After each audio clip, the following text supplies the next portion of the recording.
दोस्तों, आज की चर्चा का विषय हाइपरटेंशन ब्लड प्रेशर है। सबसे पहले हमको तो ये समझना होगा कि ब्लड प्रेशर होता क्या है। ब्लड प्रेशर हमारा दिल जब धड़कता है तो हमारी धमनियों पे प्रेशर डालता है और जिसको हम लोग नाक कहते हैं और उसी को ब्लड प्रेशर कहते हैं।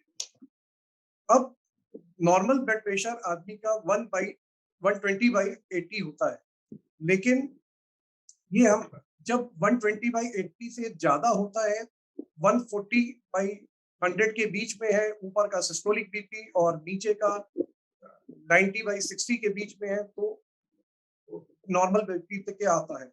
लेकिन अगर 140/90 से ज्यादा होता है तब हम लोग इसको हाई ब्लड प्रेशर कहते हैं।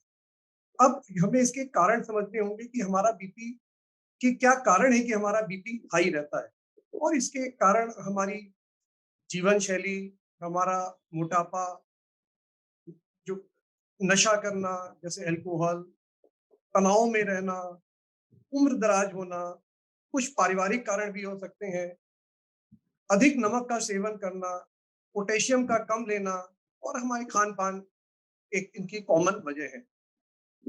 अब इसके हमें लक्षण समझने जरूरी है कि हम कैसे पता लगे कि हमें हाई बीपी। ये ब्लड प्रेशर की कई बार कोई भी सिम्टम नहीं होती, एसिम्टोमेटिक होता है, इसके पता ही नहीं लगता कि हमारा बीपी हाई है।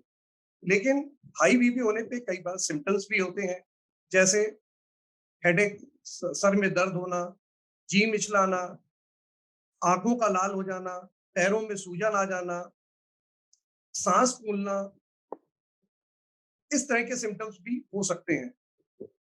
बीपी हाई होना एक साइलेंट किलर है।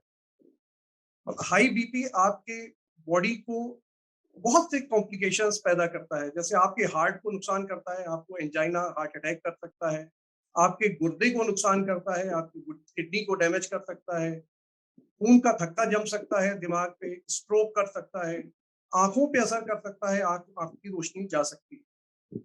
बीपी का नॉर्मल होना बहुत जरूरी है। अब इसके हाई बीपी है आपका, तो उसको हम कैसे, शुरू में होता है कि मैं इसको पता कैसे लगे, डायग्नोज कर कैसे करें। सबसे जरूरी इसके लिए है कि आप अपना बीपी रेगुलर चेकअप कराते रहें।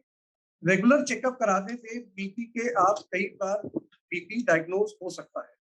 लेकिन इसके साथ साथ आपको अपनी जीवन शैली को भी कंट्रोल करना पड़ेगा, स्वस्थ जीवन शैली को रखना पड़ेगा।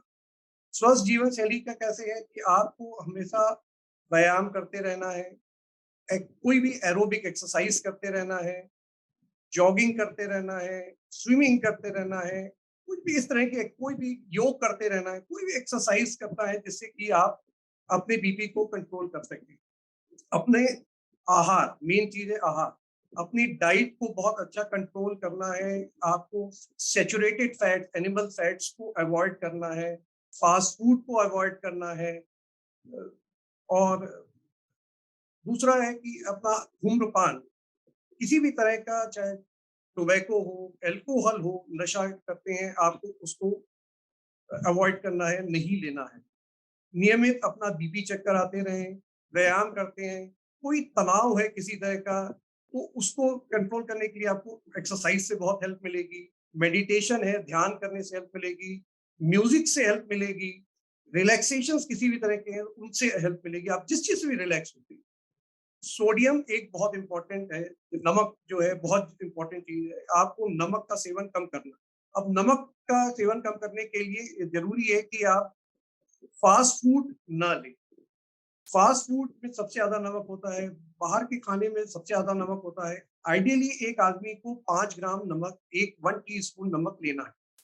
नमक कम करने से ही आप अपने बीपी को काफी 5 to 10 मिलीमीटर ऑफ मर्करी तक कम कर सकते हैं।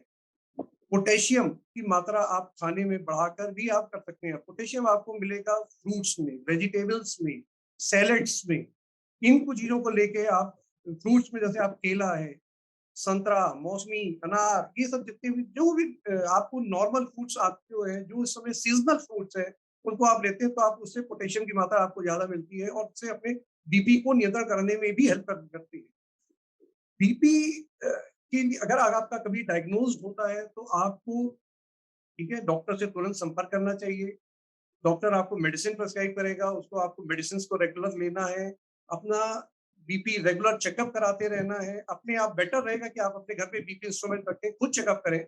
बीपी आप अगर खुद चेकअप करते हैं तो ज़्यादा आप सुबह, दोपहर, शाम, रात अपना चेकअप करा सकते हैं। और अगर अगर आपका बीपी रेगुलरली 140/90 से ऊपर आता है, तो आपको डॉक्टर से संपर्क करना है। जो चीज़ें मैंने आपकी रोकथाम की बताई उनको करना है और उसके द्वारा अपने आप बीपी को कंट्रोल कर सकते हैं। Thank you.